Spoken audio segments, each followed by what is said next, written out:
Got the wagon up on the lift. Just got a fresh oil change, and I went ahead and pulled this piece off. This goes on the backs of the block, and I'm pretty sure this is what clogged up last week when it froze shut and pushed oil up out of the dipstick. Looking inside, you can see down there, it's pretty gunked up. It's obviously opened back up now, but I want to get all that out of there. The housing itself isn't cracked, which is good. And then the hose here has a little hole in it. I'm gonna do one of these tomorrow. For now, I'll just tape it up. But at least this, I'm gonna go ahead and clean it out real fast, and we should be good to go. I didn't plan on making a video today, which is why I'm currently on the phone, but I got off work early, so might as well show the wagon some love. Everything up here is looking good in the wagon. I still have to replace this mount because it's super shot and I just haven't done it yet. I'm gonna grab one tomorrow. I've been slacking, but I'm gonna get one tomorrow and knock that out along with the new hose for this. But other than that, I mean, the wagon's been doing amazing. I love this thing. So I went ahead and pulled this hose here off. You can see some more of that stuff in there. And then this section is all gunked up as well. So you get all of that cleaned out and we should be good to go. All right, so if we take a look at this thing now, we can see this side is cleaned out, this side's clear, and then this side is also clear. So this thing should be good to go. There's no like damage to it. There's no cracks that I can see. I got all of the gunk out, I believe. So I think we should be good to go. All right, this thing is done and ready to go back in. Our hole has been fixed temporarily. This is all clean. All right, got it back on. It's right up there. You can see it right above the axle, that whole little unit there. So back on, cleaned out, and should be good to go. So I decided to disconnect the muffler back here right after the second resonator, just to see how it sounds real quick. You guys remember at one point we had this section disconnected right after the cat, and it was crazy loud and obnoxious, but I'm curious to see how this side sounds. Let's see if it's gonna be super obnoxious or not. I think it will be, but we'll see.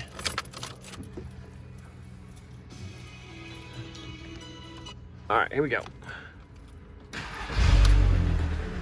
No, not much sound at all, honestly. A little bit, but not really. Let's see. Oh no, that's way too rattly. Nope, go back.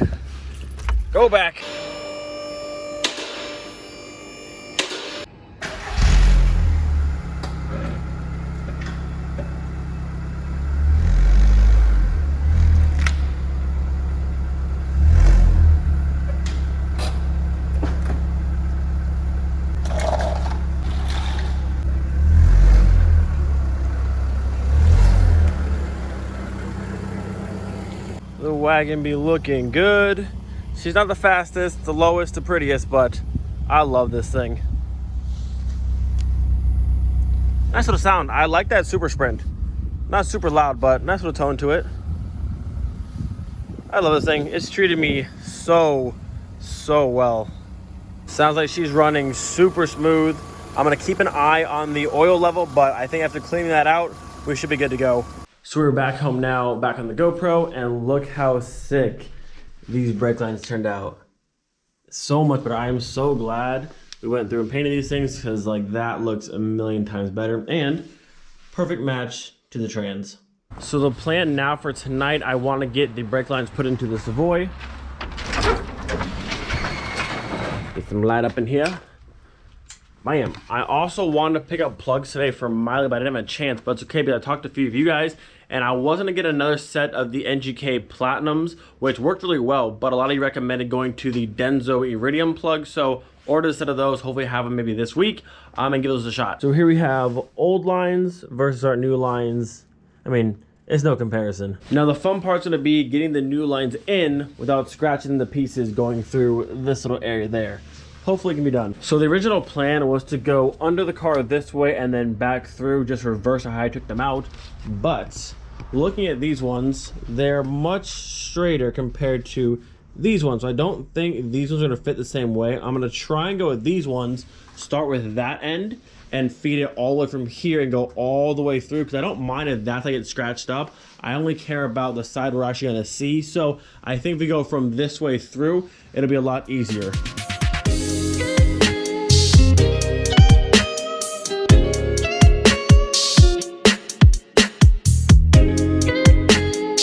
Not gonna lie to you guys, I am very surprised that worked out as easily as it did. And my goodness, this silver looks fantastic. What a great choice. I have to go back a little farther still, but I'm caught somewhere back there. So I'll go into the car and adjust it, but it's in.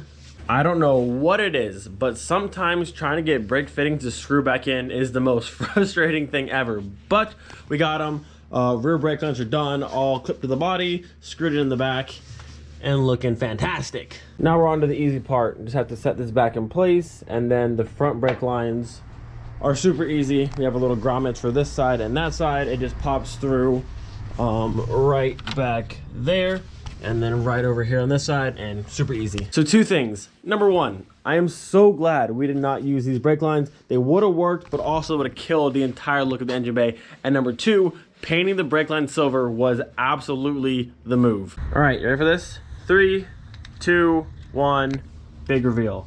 Tell me that doesn't look absolutely amazing. Look right here. Look how they all line up. Just the lines look so good. People ask me, why would you go from ABS to non-ABS? This is why. These are some of the cleanest OEM hard lines ever. Like, look how good all this looks. And the silver makes them pop. This setup right here, woo! It looks so good. The non-ABS brake booster setup in Mark III is always the move. It just looks so clean. Miley came factory without ABS. The Pink Floyd here does not have ABS, but sadly, the GTI does. And then for anyone who's currently lost right now because you're not quite sure what the ABS in a Mark III looks like, take a good look at this. Nice and clean, nice and clean. Actually, and even look at this. Now keep in mind, the engine bay in the Pink Floyd is completely stock, probably a bit crusty, but I just want to show you that even completely stock, the non-ABS setup still looks fairly clean. And now we go over here to the GTI, and you're about to see a complete mess. Just wait for it. Just wait for it.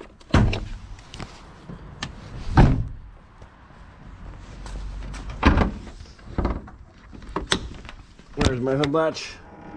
All right, you ready for this? 3, 2, 1. What's happening? What is this giant thing of just, it's not good. It's not good. It looks a mess.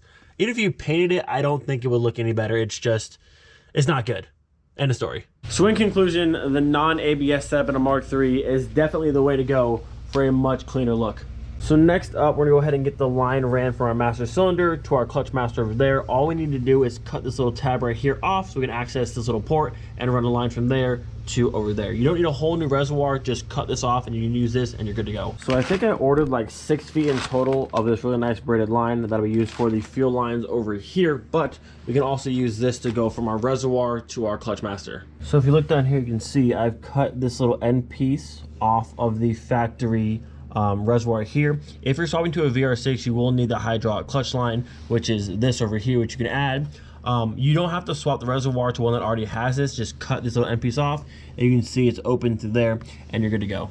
All right, so with that now out of our way, we can take some of our line here and we'll measure out how much we need to go from there over to there. Ooh, that doesn't look good. And then right back over here, box of fresh hose clamps. No crustiness in the bay. And speaking of crustiness, 1, 2, and 3. Yeah, those gotta go. So for some reason, I don't really have any proper tools to cut this line with. So we used an axe and a hammer, and honestly, it worked really, really well. So now we'll take 2 of our small hose clamps here, and she's ready to go. The one thing I will say that's not always super ideal about painting everything in engine bay, you have to be very careful where you set things, where you touch, like how you move, because you don't want to scratch anything. That's never fun. Yo, 100% braided lines for the win. This whole setup came together so nicely. Here's the thing. I know I've added a lot of extra time to this build with buying this new, painting that, but honestly, I don't regret it one bit. I love how this thing is coming together. It just looks so good. With Miley, I mean, I love the engine bay in Miley, but with that swap, I didn't get a chance to do everything I wanted to do in the bay because I was always trying to make it to this show or make it to this show, and it just never really happened. So I kind of rushed a little bit of the process. It still came out great, but it's not exactly what I wanted. With this one, we don't really have a deadline. There's no shows to make. I mean, everything's been canceled, so no really rush on the car. Obviously, I want it to run as soon as possible, but it's been a lot of fun going from the bottom up and just making everything new or look new. It is kind of crazy though. I just looked back at Instagram. We pulled the engine out of the Savoy June of 2020.